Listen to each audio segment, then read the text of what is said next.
Praise the lord. తొలకరి వాన కార్యక్రమమును క్రమం తప్పకుండా వీక్షించున్న ప్రియబిడ్డలందరికీ యేసుక్రీస్తు పరిశుద్ధ నామమున మరి ఒకసారి శుభాభివందనములు తెలియచేయుచున్నా. ప్రియబిడ్డలారా, మీరందరూ బాగున్నారా? ఈ యొక్క నూతనమైన నెలలో మొదటి ఆదివారమున మరి ఒకసారి మిమ్మల్ని కలుసుకోవడానికి మేము ఎంతో సంతోషించుచున్నాం. ఎంతో ప్రార్థనాపూర్వకంగా మీ దగ్గరికి ఈ యొక్క వర్తమానం వచ్చుండగా మీరు కూడా ఆసక్తి కలిగి దేవుని మాటల యందు విశ్వాసం ఉంచి అటు ఇటు తిరగక జాగ్రత్తగా కూర్చొని దేవుని వాక్యమును విని వాక్యానుసారముగా జీవించాలని కోరుకుంటూ మనవి చేయుచున్నాను. మొదటిగా ప్రార్థన చేసుకుందాం. పరలోకమందున్న మా తండ్రి, పరిశుద్ధాత్మదేవ, అద్భుతకరుడా, ఆశ్చర్యకరుడా, స్తోత్రములు ప్రభువా. దేవా, ఇప్పటి వరకు తండ్రి మా జీవితంలో ఎన్నెన్నో మేళ్ళు, ఎంతో కృప, ఎంతో ప్రేమను తండ్రి వెల్లడి చేసి ఉన్నారు. అందును బట్టి స్తోత్రములు ప్రభువా. గడిచిన నెలంతయు మీ కృపారెక్కల నీళ్ళలో భద్రపరిచి క్షేమముగా సుఖముగా తండ్రి నూతన సంవత్సరమును మేము వెళ్ళబుచ్చడానికి మీరు ఇచ్చిన కృపా ధన్యతను బట్టి స్తోత్రములు. మరి యొక్క తండ్రి నూతనమైన నెల మాకు ఇచ్చి ప్రభువా తండ్రి ఈ విధంగా తండ్రి మేము జీవించడానికి మీరు చూపిన ప్రేమను బట్టి స్తోత్రములు. నిలబడుచున్న నన్ను మీ ఆత్మతో అభిషేకించండి. ఆత్మాభిషేకముతో ప్రతి బిడ్డను నింపండి. ఆత్మఫలములతో ప్రతి బిడ్డను వృద్ధి పొందించండి. కడవరింత దినాల్లో ప్రతి బిడ్డ, ప్రతి ఒక్క ఆత్మ కూడా తండ్రి మీ సన్నిధిలో నిత్యము హర్షించినట్లు, శాంతి సమాధానములతో నింపబడినట్లు సహాయం చేయమని నజరైన యేసుక్రీస్తు పరిశుద్ధ నామములో అడిగి వేడుకొని ప్రార్థిస్తున్నాము తండ్రి. ఆమేన్, ఆమేన్, ఆమేన్. ప్రియబిడ్లారా, ఈ యొక్క ప్రశస్తమైన సమయంలో మరి పరిశుద్ధ లేఖన భాగముల నుండి న్యాయాధిపతులు 6వ అధ్యాయము 6వ వచనమును ధ్యానించుకుందాం. దేశమును పాడు చేయుటకు వారు దానిలోనికి వచ్చిరి. ఇశ్రాయేలీలు మిద్యానుల వలన మిక్కిలి హీనదశకు వచ్చినప్పుడు వారు యెహోవాకు మొరపెట్టిరి. మిద్యానీయుల వలన బాధను బట్టి ఇశ్రాయేలీలు యెహోవాకు మొరపెట్టగా యెహోవా ఇశ్రాయేలీయుల యొద్దకు ప్రవక్తను ఒకరిని పంపెను. అతడు వారితో ఇలాగు ప్రకటించెను. ఇశ్రాయేలీయుల దేవుడైన యెహోవా సెలవిచ్చినదేమనగా, నేను ఐగుప్తులో నుండి మిమ్మల్ని రప్పించి దాసుల గృహంలో నుండి మిమ్మను తోడుకొని వచ్చి తిని. దేవునామ స్తోత్రం, హల్లెలూయా. పరిశుద్ధ లేఖన భాగముల నుండి ఇక్కడ గమనించినట్లయితే ప్రియబిడ్లారా, మరి ఇశ్రాయేలు ప్రజలు దేవుని దృష్టికి ఎంతో దోషులయ్యారు. వారు ఆ యొక్క అవినీతి కార్యముల నుండి తప్పించబడినట్లు, లేదా వారు దేవుడే యెహోవా దేవుడు, ఆయన నిజమైన రక్షకుడు అని తెలుసుకునే నిమిత్తము ప్రభు వారు మరి అక్కడ మిద్యానీయులు అనే శత్రువులకు మరి ఇశ్రాయేలు ప్రజలను అప్పగించి ఉన్నారు. మిక్కిలి హీనదశకు వచ్చినప్పుడు వారు యెహోవాకు మొరపెట్టిరి. న్యాయాధిపతులు 6వ అధ్యాయము 6, 7, 8 వచనాలలో గమనించినట్లయితే ఇశ్రాయేలీల పరిస్థితి ఏ విధంగా ఉందంటే, వారు దేవుని దృష్టికి చాలా దోషులుగా ఉంటున్నారు. కాబట్టి దేవుడు వారిని శత్రువుల చేతికి అప్పగించున్నాడు. ఎప్పుడైతే వారు యెహోవాకు మొరపెట్టారో వారు మిద్యానీయుల నుండి అనగా శత్రువుల నుండి తప్పించబడు నిమిత్తము ఒక ప్రవక్తను ఏర్పాటు చేసి ఉన్నాడు. అతను గిద్యోను అనగా తెగ నరకువాడు అని అర్థము.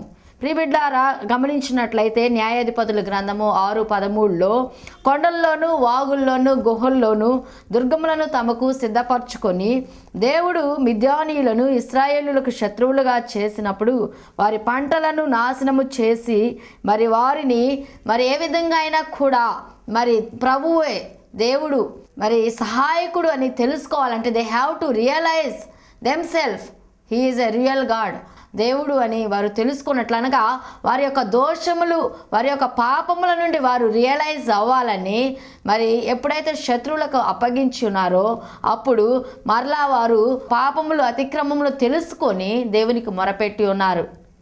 దేవునామ స్తోత్ర. దేవునికి మొరపెట్టినప్పుడు అంటే వీరికి తెలుసు దేవుడు కరుణా సంపన్నుడని, కరుణ వాత్సల్యత ప్రేమ హృదయము కలిగిన వారని. వారు మరి మొరపెట్టినప్పుడు దేవుడు కృప చూపించి వారి యొక్క శత్రువుల నుండి విడిపిస్తారని వీరికి తెలుసు. కాబట్టి అందువల్లనే దేవునికి మొరపెట్టి ఉన్నారు. మొరపెట్టినప్పుడు గిద్యోను మరి దేవుడు ఏర్పాటు చేసి ఉన్నాడు. గిద్యోను దేవుని యొక్క ఎన్నికలో ఉన్న మనుష్యుడు. మరి ఇశ్రాయేలీయులను మిద్యానీయుల నుండి రక్షించుటకై దేవుడు భయపడి దాగి ఉన్న ఒక మనుష్యుడు అనగా గిద్యోన్ని ఎన్నిక చేసి ఉన్నాడు. యోవాషు కుమారుడైన గిద్యోను. దేవునామ స్తోత్రం. హల్లెలూయా, హల్లెలూయా. ఇక్కడ లేఖన భాగములలో గమనించినట్లయితే 12వ వచనంలో యెహోవా దూత అతనికి కనబడి, పరాక్రమము గల బలాఢ్యుడా, యెహోవా నీకు తోడై ఉన్నాడని అతనితో అనగా, గిద్యోను చిత్తము నా ఏలినవాడా, యెహోవా మాకు తోడై ఉండిన ఎడల ఇదంతయు మాకేలా సంభవించును. ప్రియులారా, గమనించినట్లయితే యెహోవా మాకు తోడై ఉన్నాడు అని మరి గిద్యోనుతో యెహోవా దూత ప్రత్యక్షమై మాట్లాడుచున్నప్పుడు మరి గిద్యోను మరలా రిప్లై ఇస్తున్నాడు. ఏమనగా, దేవుడు మాకు తోడై ఉంటే ఈ యొక్క శ్రమలు, ఈ కష్టములన్నీ మాకు ఏ విధంగా సంభవిస్తాయి అని చెప్పేసి అంటున్నప్పుడు మరలా దేవుడిని యొక్క దూత గిద్యోనుకు ప్రత్యక్షమై మరి ఈ విధంగా చెప్పుచున్నది, పరాక్రమము గల బలాఢ్యుడా, యెహోవా నీకు తోడై ఉన్నాడు. ప్రియబిడ్లారా, గమనించినట్లయితే దేవుడు మనకు తోడై ఉన్నాడు ఎళ్ళవేళలా. న్యాయాధిపతులు 6వ అధ్యాయము 12వ వచనము క్రింది భాగములలో చదువుకుంటూ వస్తే దేవుడు నీకు తోడై ఉన్నాడు అని మరి దేవుని యొక్క దూత గిద్యోనుతో మాట్లాడు. బలము తెచ్చుకొనుము, ఇశ్రాయేలీయులను రక్షించుము. అంటే ఇతను బలహీనుడుగా భయపడి ఉండవచ్చును. అంటే how can it is possible to save from enemies these Israelite people. ఇక ఇజ్రాయేల్ ప్రజలను మిద్యానీయుల నుండి రక్షించడానికి నా బలము ఏ పాటిది, నేను ఏ పాటి వాడను, నేను ఎంతటి వాడను అని అనుకున్నప్పుడు దేవుని యొక్క దూత గిద్యోనుకు డైరెక్ట్గా ప్రత్యక్షమై చెప్పుచున్నది, బలము తెచ్చుకొనుము, పరాక్రమము కలిగిన బలాఢ్యుడా అని జ్ఞాపకము చేసుకుంటుంది. ధైర్యము తెచ్చుకొనుము అని యొక్క దూత మరి గిద్యోనుతో మాట్లాడుచున్నది. ప్రియబిడ్లారా, నేను నీకు తోడై ఉన్నాను అని 6:16 వచనంలో రాయబడి ఉన్నది. దేవుని దూత అనగా దేవుడే డైరెక్ట్గా వర్తమానం పంపించుచున్నాడు. దేవుని దూత ద్వారా మాట్లాడుచున్నాడు గిద్యోనుతో, నేను నీకు తోడై ఉన్నాను, I am with you, don't be fear.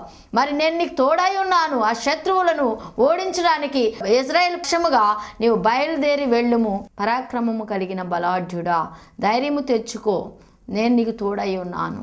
అవును ప్రియబిడ్లారా, ఎన్నో మార్లు మనము ధైర్యం కోల్పోతాం, ఎన్నో మార్లు మనము సహనాన్ని కోల్పోతాం, ఎన్నోసార్లు నేను ఏ పాటి వాడినని మనము ఎన్నో విధములుగా మనము మరి భయపడుతూ ఉంటాము కొన్ని సందర్భాలలో, కొన్ని సమస్యలు కొన్ని ఎదుర్కొన్నప్పుడు. అయితే దేవుని యొక్క వాక్కు ద్వారా అనగా సేవకుల నోటి మాట వలన, వాక్యము చదువుట వలన, ప్రార్థించుట వలన, దేవుని యొక్క దర్శనము ద్వారా, దేవుని యొక్క స్వరము ద్వారా మనము ఎన్నో మార్లు ఎన్నో విధములుగా ధైర్యపరచబడతాం. దేవుని నామ స్తోత్రం. హల్లెలూయా.